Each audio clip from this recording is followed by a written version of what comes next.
Hi everybody, I'm here with our treasurer, Charlene Parkinson, and one of the questions that we're getting is how does the PI levy relate to the Performing Arts Center and that whole conversation?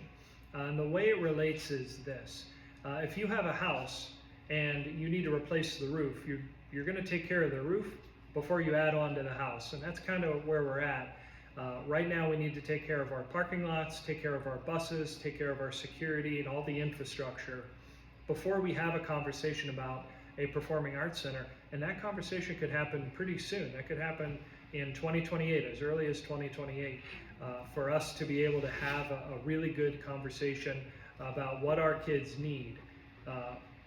We had that conversation about free lunches because our kids need that sort of support at school. We had a conversation about what to do about the dress code, and we got a committee together and we had that conversation and we made changes. And so this is another conversation point for our community. You know, we have limited funds, and Charlene's office has worked with those limited funds for, 10 years, right? You worked here for 10 years? 10 years, yep, Yeah. And we've had limited funds, but I've always taken the position, I am spending taxpayer money, and I take that very seriously. And I try to get the most that we can for what we can afford to spend. So, I mean, Brian and his team come to me often with requests, and I'm always trying to balance those requests with the amount that it would cost, what do we need, you know, what needs to be done first. Well, when we have a leaking roof that's destroying property on the inside of the building, we have to repair the leaking roof. So, you know, I have to allocate the funds, or let's take care of that project. But just an overall awareness that it's not my money. It's your money, and I'm trying to be fiscally responsible with it for the 10 years that I've been here.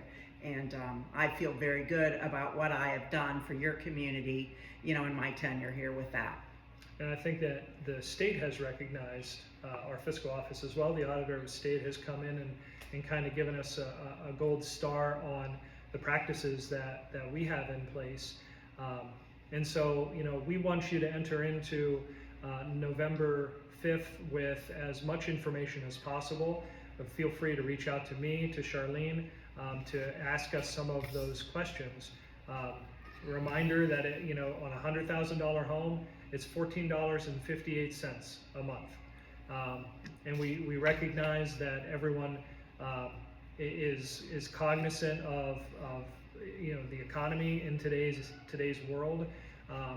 But Galion City Schools is a sound investment, and we have a track record of using taxpayer money responsibly, and we have a track record to prove that. So, you know, the questions, keep them coming. We'll answer them as best we can. But we thank you for listening and being part of these questions this evening.